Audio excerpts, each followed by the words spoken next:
Ciao raga! À l'aube d'une nouvelle saison en Serie A et avec la fin de mercato officialisée, il est l'heure de prendre un peu de recul sur ce championnat. De nouvelles promesses sont en train de se dessiner et il est l'heure de s'y intéresser. Le 11 des joueurs à suivre en Serie A, c'est maintenant sur Calcio Teo. Teo da solo. Teo. Gol! Ancora Teo! Pas de critères particuliers sur la performance pour le 11 qu'on va construire ensemble aujourd'hui. L'idée c'est notamment de mettre en avant des nouveaux transferts en Serie A, que ça soit entre deux clubs du calcio ou pour des joueurs qui vont découvrir ce championnat. Enfin on parlera aussi des joueurs qui rentreront potentiellement dans la fameuse saison de la confirmation. Dans ce 3-5-2 imaginaire, on va commencer avec le gardien qui rentre dans cette fameuse catégorie de la saison de la confirmation. Il semble loin le souvenir d'un gardien perdu sur sa ligne lors d'un match de Ligue des Champions d'octobre 2017 entre Benfica et Manchester United. 7 ans après sa bourde en Champions League, l'espoir de Benfica vient d'être élu meilleur gardien de la Serie A la saison passée. Miles Villar sera le rempart à suivre en Serie A cette saison. Et ça sera sa deuxième saison en tant que titulaire pour le numéro 99 de la Roma. Côté international, le portier compte seulement une sélection avec la Serbie, lui qui avait le choix entre les Diables Rouges et la sélection serbe. Et avec le recrutement de Vanja Milinković-Savić au Napoli cet été, on va donc avoir le droit à deux gardiens serbes sur le premier plan en Italie qui vont peut-être se battre pour une place au Mondial 2026 dans les cages de la sélection serbe. Pour démarrer la ligne défensive, il est l'heure de parler de la musculature la plus impressionnante d'Italie et donc de Federico Bachirotto. À 28 ans, il y a eu un vrai choix du cœur cet été pour le défenseur italien qui après 3 saisons à Lecce a décidé de retourner dans le club qui l'a formé au plus haut niveau, la Cremonese. Il vient donc aider son club en Serie A, eux qui ne disputent que leur deuxième saison dans l'élite italienne sur les 20 dernières années. Au-delà du muscle, on parle d'un joueur qui s'est aguerri avec le temps, parti de la Série D jusqu'à l'élite aujourd'hui, symboliquement appelé avec la Nazionale à la fin de la saison 2023 après une grosse saison avec Lecce, et notamment cette paire mythique entre Umtiti et Bachirotto. Pourquoi pas le revoir à la fin de la saison une nouvelle fois, porter ce maillot, lui qui réalise un début de saison plus que convaincant avec la Cremonese et leur objectif maintien. Cela viendrait récompenser un parcours assez unique d'un fils et petit-fils d'agriculteurs. Je vous laisse un excellent papier en bio qui vient résumer sa vie entre les champs d'agriculture et le terrain de foot. Parlons désormais d'un espoir arrivé d'Espagne mais qui devrait vite faire parler d'Italie, et pas que pour sa taille. Jacobo Ramon a fait ses débuts en professionnel à l'été dernier, en 2024, lorsqu'il a été repéré par Carlo Ancelotti dans l'effectif de la Castilla à Madrid. Le joueur de la génération 2005 ne fera finalement qu'une dizaine d'apparitions avec le groupe professionnel la saison dernière. Cela lui aura quand même permis de marquer en Liga et de retarder légèrement le sacre du Barça en mai dernier. Et cet été donc, il a été transféré à Como pour un peu moins de 3 millions d'euros. Du haut de son 1m96, l'Espagnol semble être un défenseur technique, à l'aise balle au pied et qui se projette vite vers l'avant. 3 bonnes raisons de le voir déjà titulaire dans le 11 de Cesc Fabregas à Como cette saison. Et pour finir la ligne défensive, on va parler d'un pari du champion d'Italie. 80 matchs en 2 saisons à Bologne plus tard, Sam Boykoma est désormais l'un des nouveaux remparts de la défense du Napoli. On parle surtout d'un double objectif cette saison pour Sam Boykoma, puisqu'en plus de ses performances en Serie A, avec le club champion d'Italie qui va donc retourner en Ligue des Champions, il faudra se distinguer du vivier hollandais, notamment en défense, pour un joueur qui n'a encore jamais disputé de rencontre avec la sélection nationale, mais qui rêve de disputer le Mondial 2026 avec les Pays-Bas. Le fan de West Ham, pisté par Liverpool, le Real Madrid ou l'Inter cet été, a donc choisi Napoli, et espérons que ce soit ce club qui ait flairé le bon coup. Il est l'heure de monter d'une ligne dans ce 11 et après Walter Singo, Bruno Pérez ou Diego Laxalt, le Torino a peut-être retrouvé son nouveau piston explosif. Pour son couloir gauche, cette fois-ci, Nils Nkunku, 24 ans, a rejoint le Torino dans les toutes dernières heures du mercato. Appartenant à Everton depuis 2020, le piston français avait véritablement lancé sa carrière avec Saint-Etienne lors de la saison 2022-2023. Un prêt de 6 mois sur la deuxième partie de saison, avec 6 buts et 7 passes décisives à la clé, et donc un nouveau transfert à l'été vers l'Eintracht Francfort cette fois-ci. Mais 2 saisons après, et 40 matchs en Bundesliga seulement, le piston français vient donc se relancer au Torino et sera peut-être l'une des belles surprises de la Serie A cette saison. Pour son versant droit, on va parler du Brésilien le plus attendu en Italie cet été. À 22 ans, les attentes sont grandes autour de Wesley, le nouveau piston de la Roma.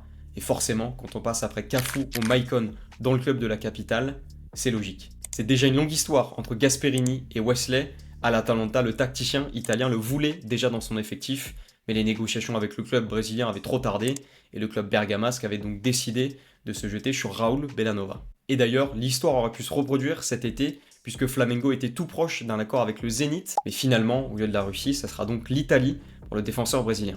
Bien présent pour sa première à l'Olympico, Wesley a d'ailleurs marqué le seul but du match entre l'AS Roma et Bologne, de quoi se faire accepter de la meilleure des manières par les supporters giallorossi, toujours prêts à prendre la profondeur, explosif et une teinture blonde platine.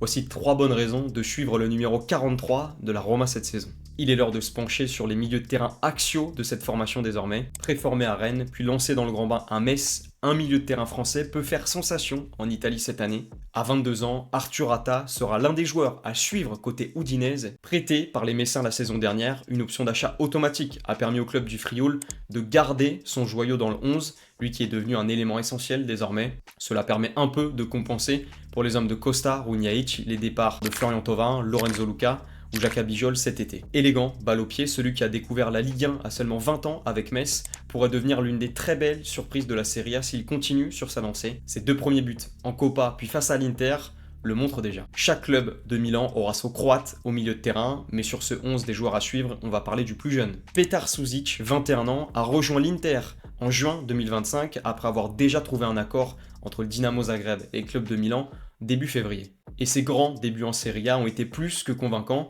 Dans ce rôle de mezzala, il est à la récupération, au contre-pressing et même parfois à la dernière passe. À la Scala du Calcio, Sušić s'y est présenté en smoking, pouvait-on même lire dans la presse italienne. Une bonne entrée en matière donc pour un joueur qui pourrait aussi bousculer la hiérarchie du milieu de terrain à l'Inter face à des cadres vieillissants. De quoi attendre impatiemment donc son duel face à Luka Modric dans le derby de la Madonnina, pour un joueur qui ne déclarait vouloir imiter personne lors de son arrivée à l'Inter. Pour finir ce milieu à 3, il est l'heure d'apporter une touche de créativité. Valentin Carboni et le Genoa, ça peut être l'une des grandes histoires d'amour de la Serie A cette saison. Et pour relancer son joueur, l'Inter a trouvé une formule de prêt innovante avec le Genoa. Un prêt gratuit et sans option d'achat, mais avec des bonus à chaque fois que l'Argentin jouera. On parle même d'un montant qui peut aller jusqu'à 1 million d'euros, annonce la Gazzetta dello Sport, si le Genoa fait confiance donc à Valentin Carboni. Prêté à l'OM la saison passée, mais blessé au ligament croisé seulement 1 mois après son arrivée dans la cité phocéenne. Ce prêt ressemble donc à un bon moyen de relancer le joyau argentin qui a déjà fait ses débuts avec l'Albi Céleste. Sur le front de l'attaque, 2 buteurs sont donc à ajouter dans ce 11, et même s'ils jouent désormais pour 2 clubs différents, vous allez voir que ces 2 noms avaient leur destin lié cet été. On va commencer par le plus jeune, puisqu'à 17 ans, Francesco Camarda va franchir un nouveau palier dans sa carrière. Prêté à Lecce avec option d'achat, le buteur formé à l'AC Milan et qui avait fait ses débuts en Serie A à seulement 15 ans va donc connaître sa première saison avec beaucoup de responsabilités sur ses épaules. Mais ça ne sera donc pas avec l'AC Milan, mais dans le sud de l'Italie cette fois-ci. Avec 5 réalisations sur les matchs amicaux cet été et titulaire pour les 2 premières rencontres de Lecce en Serie A, le tifoso de l'AC Milan va pouvoir se faire une idée de ce que le Calcio lui réserve cette année. À ses côtés, donc dans ce 11, un attaquant qui a failli jouer avec lui cette saison. Mais à 25 ans, Nikola Kristovic a décidé de franchir un palier dans sa carrière et sera l'un des attaquants de l'Atalanta. Pour 25 millions d'euros, il quitte donc le club du sud de l'Italie et aura une mission assez chargée à Bergame, puisque l'international monténégrin devra succéder numériquement à Retegui, épauler au mieux Lookman, être en concurrence avec Scamacca et ne pas décevoir Charles De Ketelaere et Daniele Maldini. Formé au pays mais révélé en Slovénie, Lecce réalise une plus-value de quasiment 20 millions d'euros sur son attaquant qui est littéralement obsédé par les cages. La saison dernière, c'était le 3e attaquant d'Europe à tenter le plus de tirs derrière Kylian Mbappé et Lamine Yamal.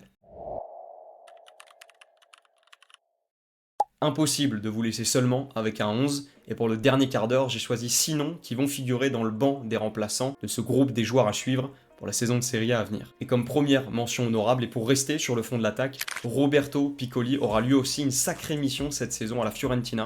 Acheté 12 millions d'euros par Cagliari à l'Atalanta cet été, la Fiorentina a donc décidé d'en mettre 25 quelques semaines après. Une offre impossible à refuser pour le club sarde, qui a donc vu son attaquant s'en aller. 10 buts en Serie A pour lui la saison dernière, sa saison la plus prolifique pour l'instant. Sous la houlette de Stefano Pioli, l'attaquant de la génération 2001 sera donc en concurrence avec Gudmundsson, Moiskin et Edin Dzeko. Le numéro 91 a enchaîné les prêts depuis 2020 en appartenant toujours à l'Atalanta. L'Hellas Vérone, le Genoa, la Spezia, Empoli, Lecce et donc plus récemment Cagliari. À ses côtés, sur le banc, un attaquant de Parma sera à surveiller. Matteo Pellegrino va passer sa deuxième saison en Italie. Lors de la première, il avait aidé la bande à Kivu à se maintenir en Serie A, mais l'attaquant d'1m92 aura plus de responsabilités cette saison avec les départs de Boni et Man. Il faudra garder un œil sur le fils de Maurizio Pellegrino, l'idole de Valence, lui qui, comme son père, a été formé en Argentine. Deux autres noms pour densifier le milieu de terrain désormais sur ce banc, et la Corse va être mise à l'honneur. Matteo Tramoni fait logiquement partie des joueurs à observer à Pisa cette année. 13 buts et 5 passes décisives en Série B l'an passé, sa meilleure saison sur un bilan statistique.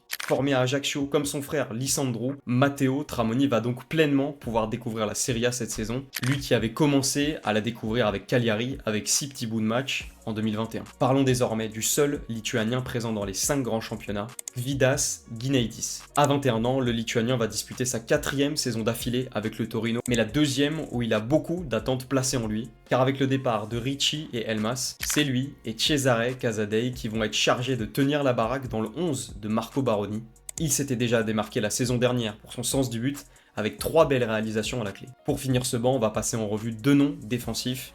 À 23 ans, Conny de Winter va connaître une sacrée évolution dans sa carrière en passant du Genoa à l'AC Milan. Préformé en Belgique avant de finir son parcours en jeune à la Juve, le défenseur n'aura finalement jamais eu réellement sa chance avec les Bianconeri. Et après 2 expériences concluantes avec le Genoa et Empoli, le défenseur d'1m88 a donc signé à l'AC Milan cet été pour 20 millions d'euros. Il va le retrouver sur le banc Max Allegri, qui l'avait lancé en Europe lors d'un match entre Chelsea et la Juve. Enfin, 10 ans après, Micah Richards, un autre défenseur anglais, a débarqué à la Fiorentina cet été et il fait donc partie des joueurs à suivre. Tariq Lamptey, international anglais chez les jeunes et qui a depuis décidé de rallier la sélection des Black Stars, a décidé de rejoindre l'Italie pour continuer la suite de sa carrière. À 24 ans, le joueur formé à Chelsea sort de 6 saisons à Brighton et il était notamment pisté par Arsenal et l'Ajax cet été. Le Ghanéen, qui connaît déjà l'expérience des matchs européens avec Brighton, devrait concurrencer Dodo sur le flanc droit de la Fiorentina cette saison. Avec une équipe et un banc rempli de promesses, c'est ainsi que ce 11 des joueurs à suivre de Serie A s'achève. Très curieux désormais de connaître en commentaire votre liste des joueurs à suivre en Serie A cette saison. Calcio Théo, c'est aussi en format vertical avec des débriefs complets après chaque journée de Serie A,